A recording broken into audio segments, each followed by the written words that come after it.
Welcome back to the channel, guys. Let me start off with a question today. Have you ever thought about building your own computer? I mean, you could go to Best Buy if you need a new computer and pick up a box, bring it home, take it out of the box and turn it on, but have you ever thought about actually building your own computer?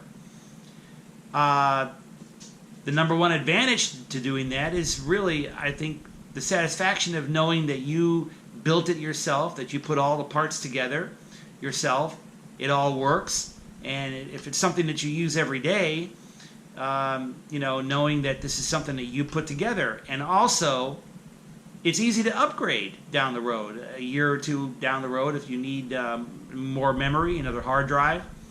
It's easy to, when you know what you're doing, to go inside, you know, go into it and put some new parts in.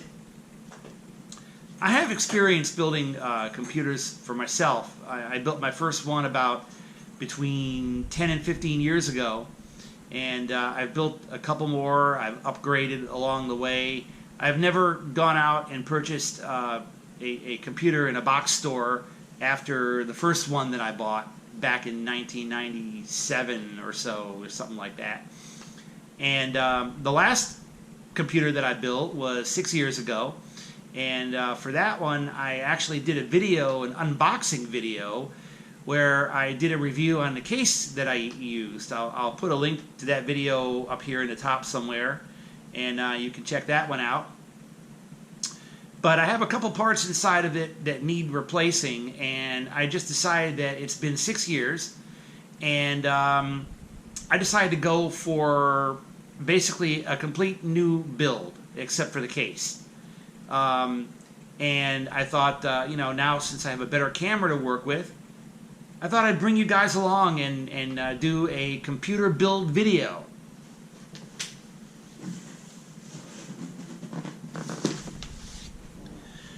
So I think that what I'm going to do is I'm going to do a two-part video for this. We're going to unbox. We're going to do an unboxing now of some of the parts that I'm going to be using, and talking about what goes into a computer, what you need to go into a computer, and the parts that I've chosen for this. And the second part video will be we'll get my computer up here, we will take out everything from the inside and reassemble it.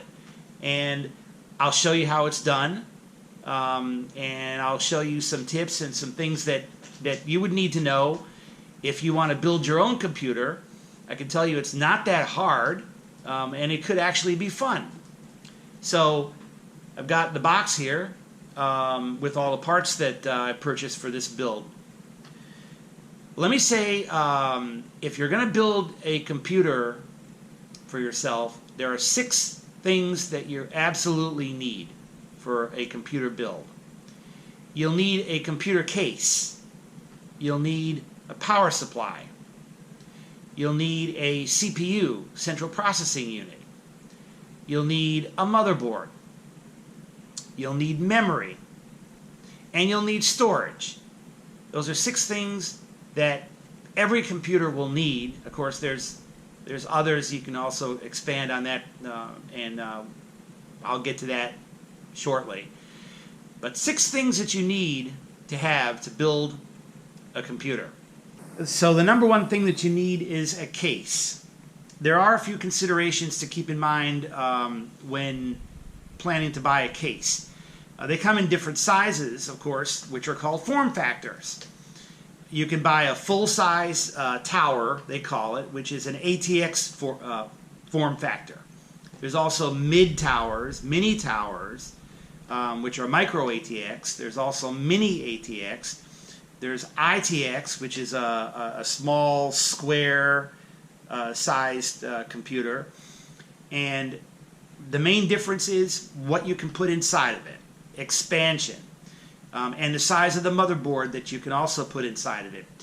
If you're going to be doing a lot of intensive things like video editing, gaming, and if you need multiple hard drives, and if you need video capture cards, or multiple video cards, you know, you'll need a full-size ATX motherboard, and for that you would need a full-size case to go with that.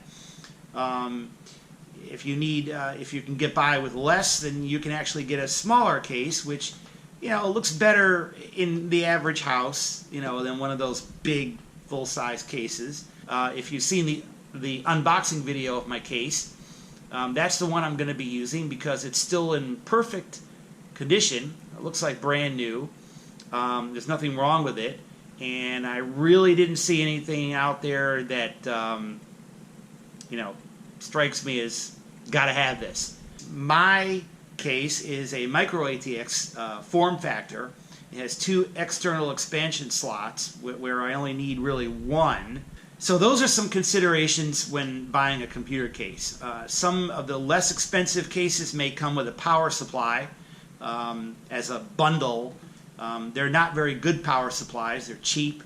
They may not even put out enough power for what you want to put into it. If you can get yourself a better power supply, of course, it's always advantageous. They do come with warranties. And that leads me to the second thing you're going to need in building a computer, a power supply.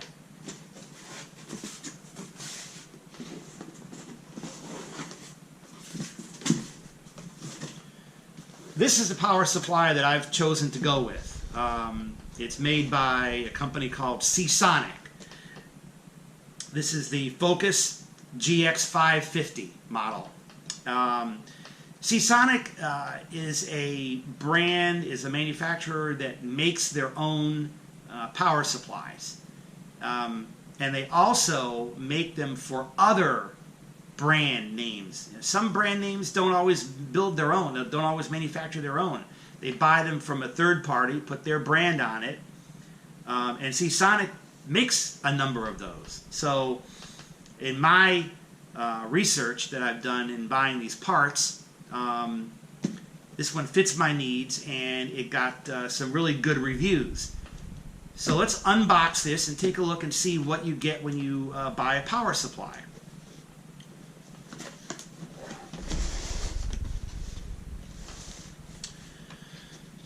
Alright, so you get the manuals, of course. Always got to have manuals. Okay. And they give you a package of zip ties to keep your cables wrapped neatly. This is the power cord, just a standard power cord that goes into your wall.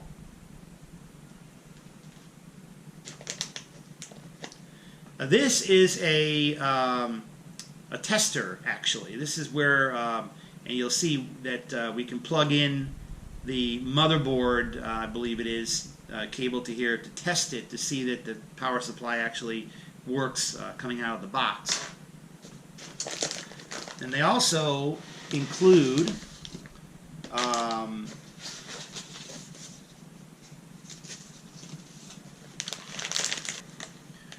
and once we get this open, we have a whole bunch of cables. Now, this power supply is modular. There are power supplies that are not modular and power supplies that are modular. A non-modular power supply is going to have just a big bundle of wires coming out the back of it. They give you a certain number of different types of connectors, and if you're not using all of them, then what you would do is you would wrap up the ones you're not using and just shove them into someplace in the computer case out of the way, which is what I did when I built my computer the first time. This modular power supply comes with several, well, let's open her up. Okay, so this power supply comes with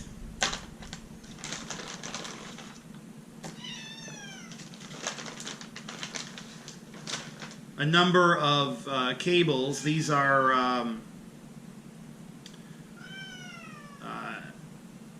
and these are the flat style.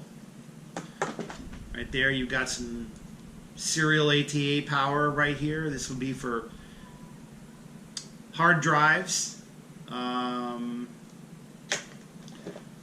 you've got some more, and we'll see which ones we need and which ones we don't need. And this, of course, being the big one, this is your motherboard power supply right here. The big bundle, the 24 pin that goes to the motherboard. And of course, it's got this nice braiding on it. Kind of makes it look nice. This is the motherboard side. This is the power supply side. So they do make it look nice. And here we have an assortment of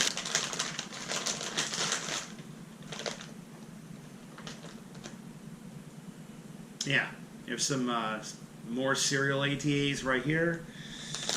And yeah, excellent. A wide variety of cables that they give you. And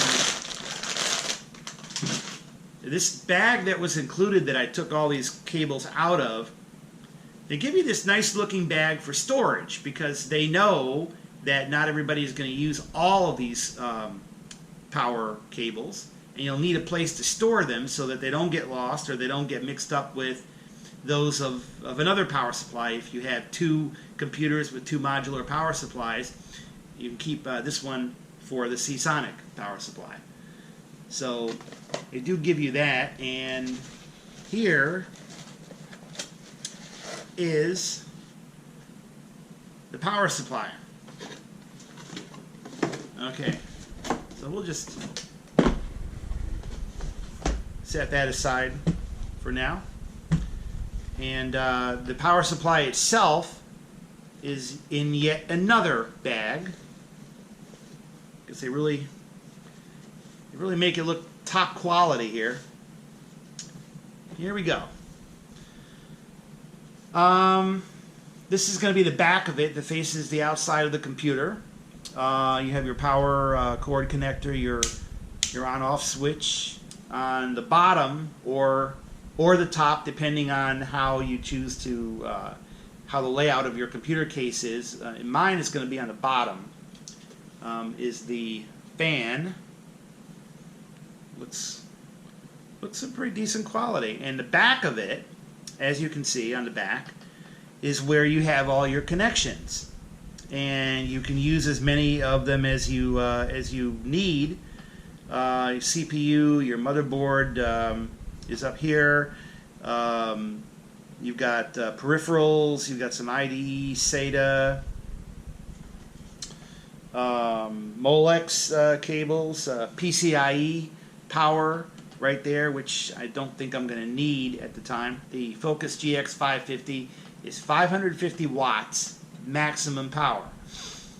When you're buying a power supply, you'll also notice, I can show, well, you'll also notice that they advertise here on the box, you've got 80 plus gold right there.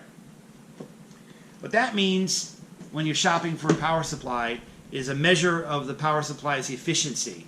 There's 80, and it measures the efficiency of the electricity going into it versus the electricity coming out of it to the computer, and how efficient it is at using the power that comes in from your wall outlet. And also, the gold, there's other levels of efficiency as well, including bronze, silver, there's platinum, and they're all a measure, it's all a measure of efficiency.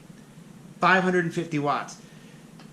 What you need to do is to add up the needs of the power of all the components that you're putting into it. In the specifications, you'll find the wattage, and you want to get more wattage for the power supply than what you're actually going to be using, because you don't want to use a power supply at maximum power. This is about double what my current system currently uses. So this power supply will not be maxed out, which will help preserve its lifespan. Also, as you can see here on the box, the SeaSonic, it does come with a 10-year warranty, so that's good. And it is a fully modular power supply. Now, there are some, like I said, that are non-modular. There are some that are semi-modular. If you buy a semi-modular, what you're going to get is typically the motherboard cables are not going to be a plug-in. There's going to be a hole, and the motherboard, the 24 pins, will go straight in, and it'll be a permanent connection. But the peripherals will be plug-in. That would be a semi-modular.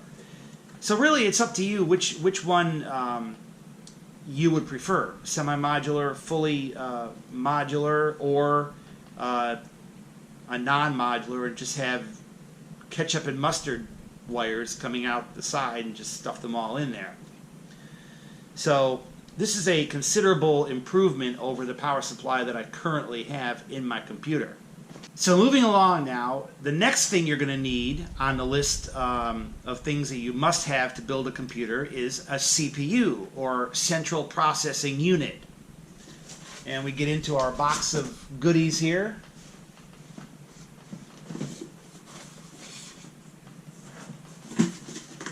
And we have, for my build, an AMD Ryzen 5 2600 CPU. Now, when you're buying a CPU, there are two manufacturers, AMD and Intel. Which is better? You know, computer geeks have been debating this for years, for decades.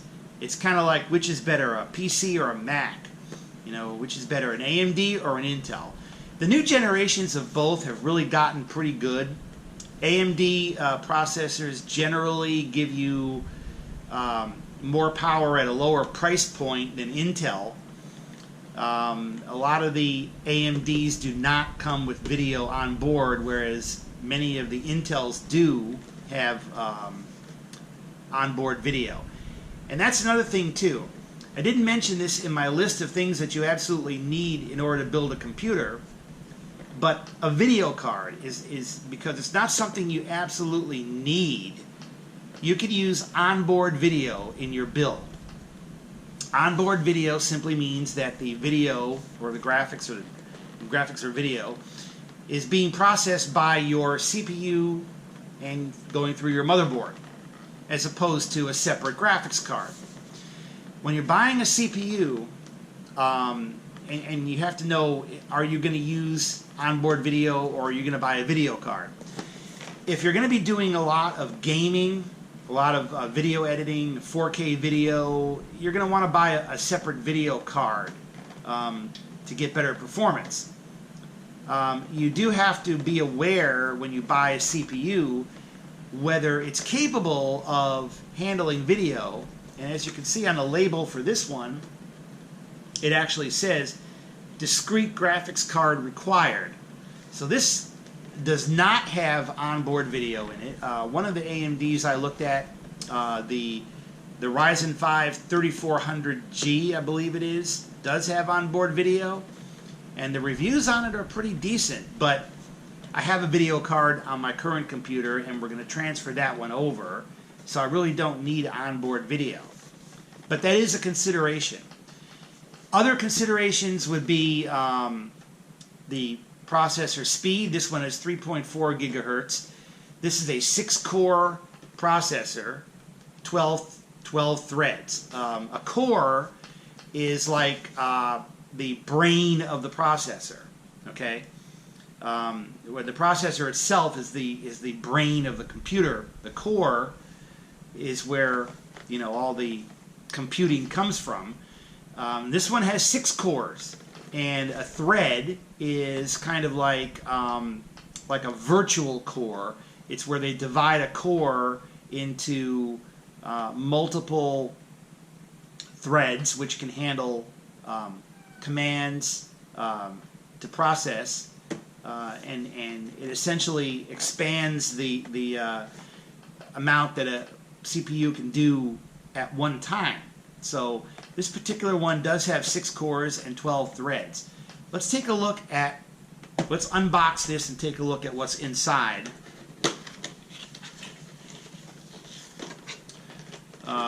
First off, the top, you get a certificate of authenticity right there.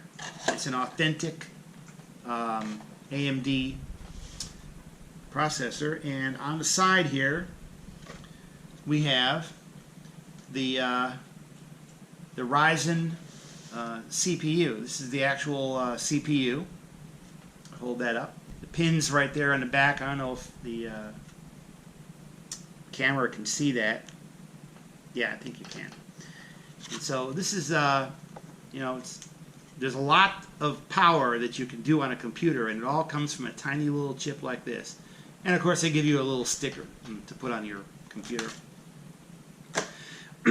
Now, the other thing that you're going to get when you buy a CPU, which is very important, is, put that over here. This is your heat sink. This is what we call a heat sink. Comes in like that, and comes like that. Okay.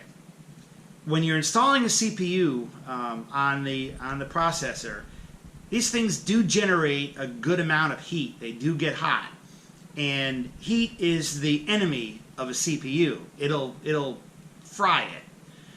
So all CPUs come with what's referred to as a heat sink. And what this does, you can see it's a metal block with fins.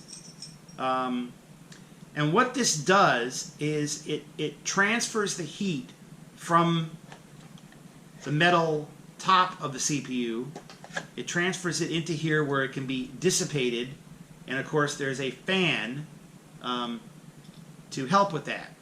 The fan is powered by a cord like this that plugs into the motherboard, CPU power, and it screws on with 4 screws. You'll also notice this gray area in the middle. This is a thermal bond. I'm not going to touch it, but it's kind of like a thermal paste, and it forms a bond between the metal, this metal, and the metal of the CPU, so that it can more efficiently transfer heat into this.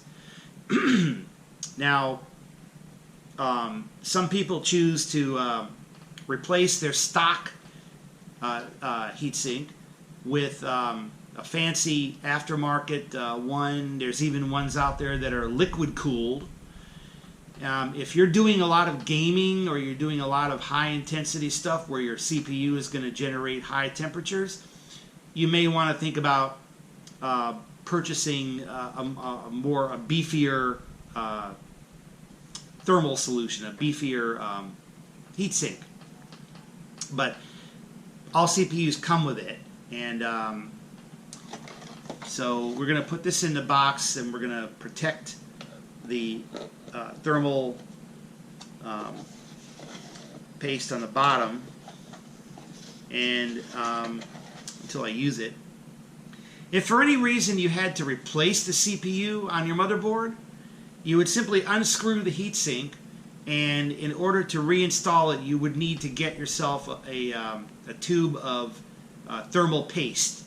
And what you would do is you would spread some thermal paste on the top there before you put the heatsink back on. But when you buy one, they give it to you. After the processor, the next thing you're going to need is the motherboard, the main board.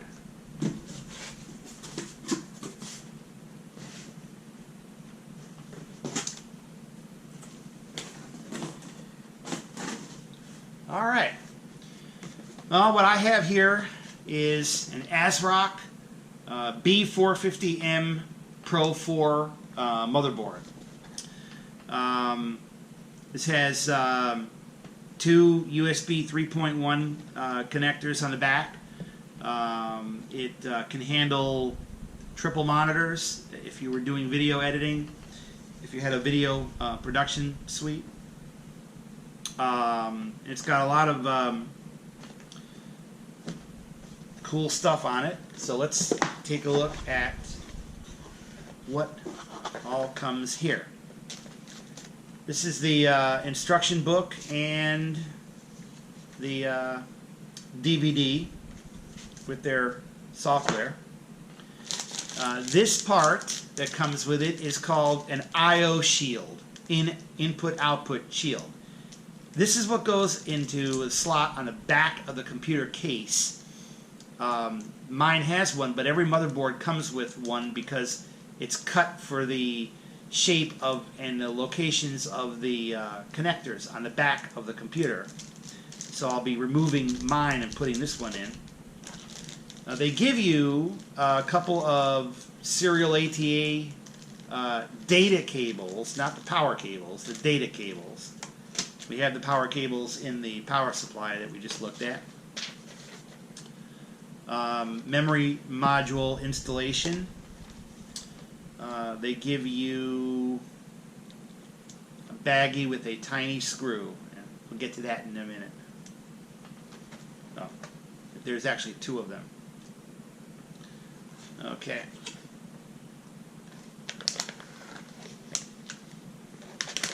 All right. So let's take a look at this motherboard. Of course, they give it to you in a protective bag.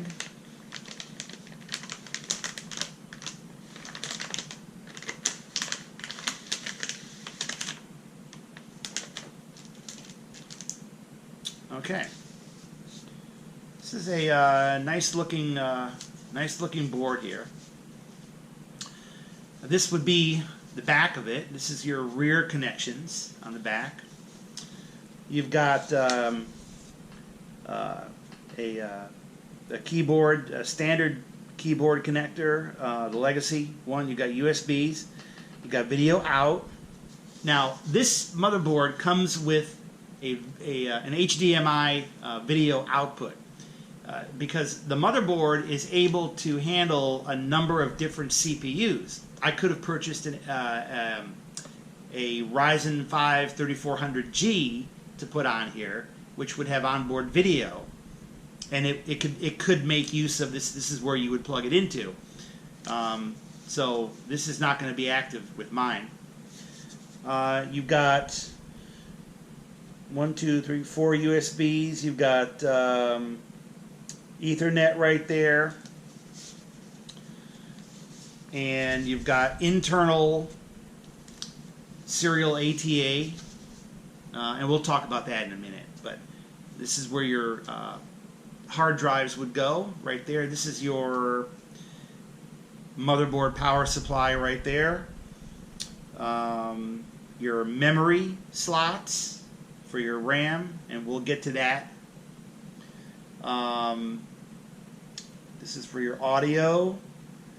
Okay, a nice, well-built looking MicroATX form factor motherboard, and it's fairly small.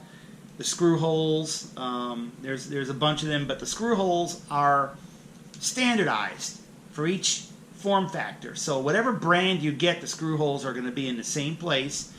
And if you have a MicroATX case, the holes in the case are going to be in the same place no matter what brand you buy, because it's all standardized. I should also mention too that when you purchase a motherboard, okay, you have to make sure that you buy a motherboard that's compatible with the CPU that you bought. If you buy an Intel CPU, you can't buy this motherboard. This socket layout here is specifically for an AMD processor. So if you're researching parts and you're putting together a computer build, you're going to want to make sure that you buy the correct motherboard for whether it's an AMD or an Intel CPU. The socket is called an AM4 socket, which is for an AMD CPU only. And other things to keep in mind, like I said before, being a MicroATX, we actually have two PCIe PCI Express connections right here. If you needed more, if you bought a full-size ATX motherboard, ATX form factor motherboard, you would probably get a third one. So it really depends on how much expansion you want to put into it. I'm going to be using one of these, so it's perfectly fine for my purposes. Alright, so after the motherboard, the next thing you're going to need to put on the motherboard is memory. Specifically, we're talking about RAM memory.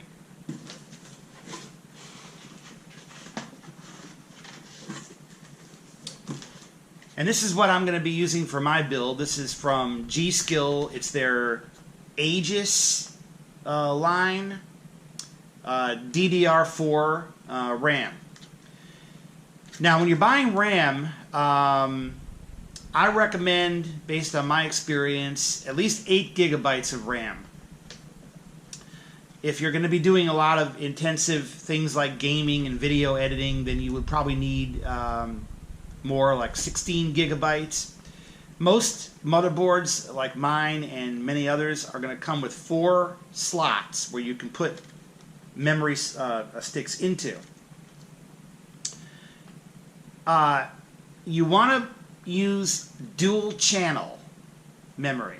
And what that is basically having 2 sticks of RAM, because each one is a channel. And you'll get better performance from the computer if you're using 2 channels rather than 1, because the data and the commands from the CPU can go into 2 lanes into the RAM at the same time. Or even 4 if you choose to go and put 4 sticks of RAM. If you wanted to get, like, say, 8 gigabytes times 4, that would give you 32 gigs of RAM, and that would really be tops for gaming and for 4K editing. Also, if you're getting a CPU that has onboard video, that graphics processor that's part of that CPU is going to be sharing the system memory that the rest of your computer has, the RAM. If you have a dedicated video card, dedicated video cards have their own built-in RAM. It's a smaller chip than this, but they have built-in memory. You don't have to buy memory for a video card. They have their own dedicated memory built in. So if you were going to use onboard video, I would say probably maybe get more RAM, because you're going to have at least 2 gigabytes of it taken up by the video processor. But for a standard system where you're using a video card and not doing excessive gaming and things like that, 8 gigabytes is good. And what you want to do when you buy dual channel memory is you need to get both memory sticks to be identical. And when I say identical, I mean the speed of the RAM, the frequency, and the latency. The speed, the frequency, and the latency refers to the speed at which the data flows out of the RAM and into the RAM, and how the RAM memory processes the signal. And when you're using a dual channel setup where you have 2 sticks of RAM for 2 channels, they need to be identical, because what's going to happen is the motherboard is only going to operate at the speed of the slowest of the 2 RAM chips. So if you buy one that's slower than the other, you're defeating the entire purpose of getting 2 sticks of RAM. This the way this is sold, this is called a kit. A kit is basically where you get 2 or 4, depending. Comes in a package, and both of these are identical. This is 2400.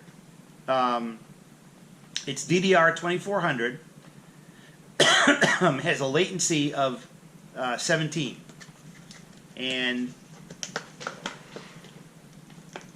we can open this up.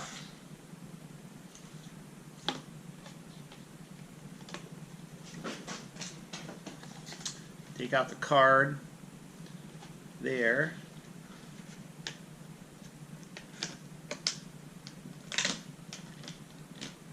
Okay. And they have a nice fancy label on them. And they're very easy to install. RAM is very easy to install. But if you don't purchase a kit, then you want to make sure that you're getting 2 that have the exact same specification, and that is important. The last thing that you're going to need to build a computer is storage. This is a traditional hard drive, hard disk drive. They've been around for decades. Now it's a whole new ballgame.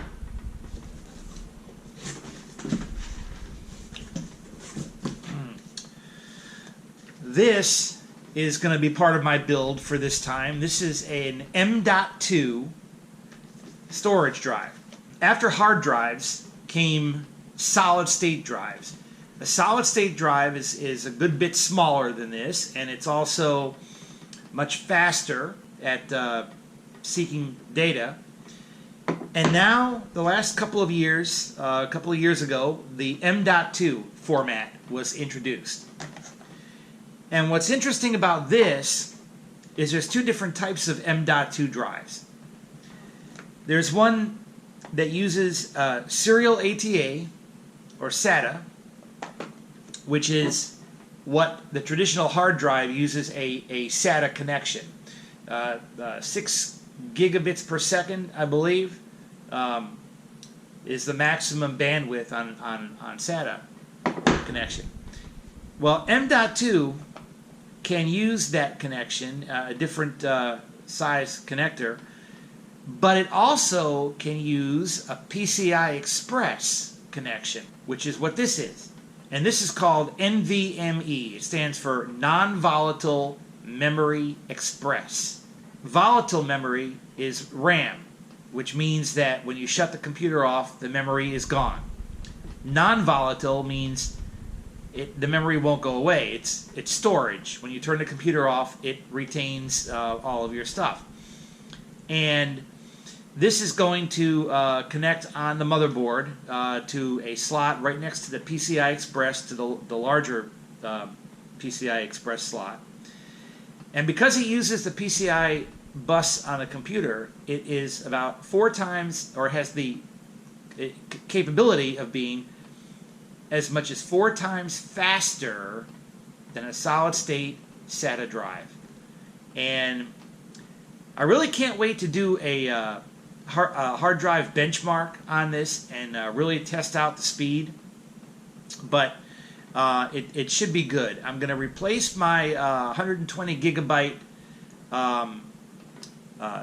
solid-state drive with this. And we'll go over the installation and what you need to look for. As far as price, the price of storage is coming down, and honestly, these are not really more expensive than a regular solid-state drive. When it comes to storage on a computer build, what I recommend is having 2 drives. And every time I've built a computer for myself, I have done it with 2 drives. One drive serves to hold the operating system and the programs, and the other one holds all of my data that I want to save. And originally with Windows XP and then Windows 7, it was really important to separate the 2 of them, because if you ever had a corrupted file in your Windows, or a virus or something and you needed to reload Windows on there, if you had one drive, you would lose everything. Now, of course, with Windows 10, there is actually a way to reload Windows 10 over your Windows 10 installation and not lose anything. But, of course, there's always the potential that one of these mechanical drives could fail. And if you have a hard drive like this in your computer and it fails, and everything that you've created and your programs are on here, you lose everything. That's the reason why I like to keep it separate. And that's one of the first things I learned about building a computer. Keep your operating system separate. So now, it's best, and what I recommend is using the fastest speed drive that you can get to hold your operating system, because that's the drive that's going to be accessing data constantly when you run programs or when you run games. So you want the speed, and then you can get a good quality, a more modern than this, but a good quality hard drive of a large capacity, like say 1 terabyte or 2 terabytes. You know, to store your data on a regular hard drive. Solid-state drives are available in 1 or 2 terabytes or even more, but when you start getting up in capacity, they really get expensive. You can buy a 2 terabyte hard drive for under $100 by a good brand. So what I recommend is, and this was, I believe, if I remember correctly, under $100 for this. This is only 250 gigabytes now. 250 gigs is about a good size for a drive that will hold Windows and programs. My previous one was 120 gigs, and it was almost full. So I'll have like an extra 100 gigabytes of space with everything maxed out. The other thing too is when you're using a solid state drive or you know, an M.2, which is also a form of solid state, you don't want to keep them full. You want to keep at least a 25% empty capacity. And the reason is, on these drives, we used to have a thing called defragment, because on these drives with the magnetic with the head that seeks the data, you want to keep all the data together so that the head won't have to go and search the entire drive for it. It'll make it faster. So you would defragment this drive and you know, move all the fragments back into order so that all the stuff would be together. Well, with solid-state drives, you don't need to do that. And what the controller software does, because with a solid-state drive, if you continuously write over and overwrite and overwrite the same memory blocks over and over again, you'll wear them out, and the drive won't last very long.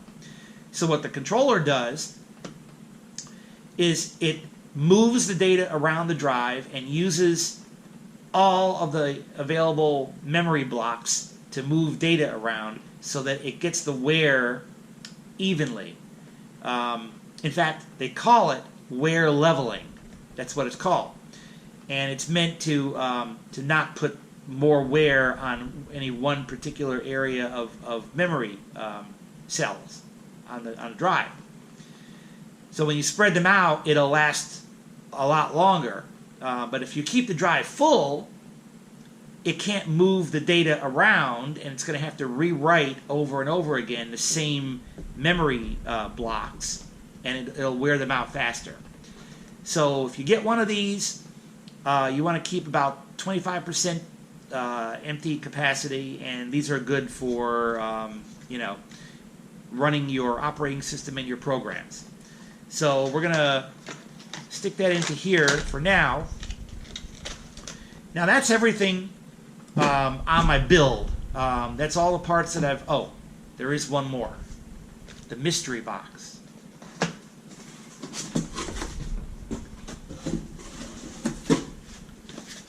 This, my friends, is the mystery box.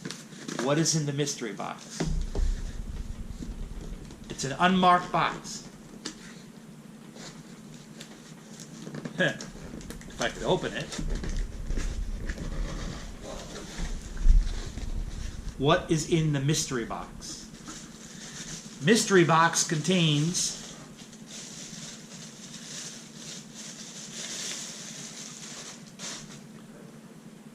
an optical drive, a DVD drive. Yeah, I know. I'm old school. I actually have a DVD drive in my computer now, but it's old and it has a problem with the eject button. So I decided that for about 30 bucks, you can buy one of these. Now this is made by Asus, the company that makes motherboards.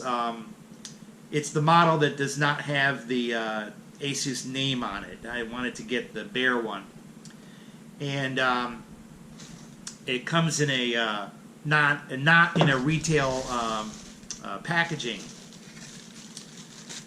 It does come with a DVD of what is on here? Power to Go, Nero, firmware update. Okay, it's got a couple of things that you may or may not want to take advantage of when you operate this, when you install it. But you know, I feel that the price is low enough, and for 30 bucks, why not? I've got one. Like I said, I've got one in my computer now, and I want to keep that capability to do DVDs and CDs on here. So we will stick this back in until we get everything up on the table here. And that's all the parts that I've got for my computer build. The 6 main components that you need. I also have the case. Well, the case I'm reusing, and in addition to the 6 things, I've got a video card, an Nvidia GeForce video card that I'm going to be reusing for now, and also a card reader, like for micro SD cards, camera cards. I've got one of those in the front panel of my case, and I'm going to be reusing that.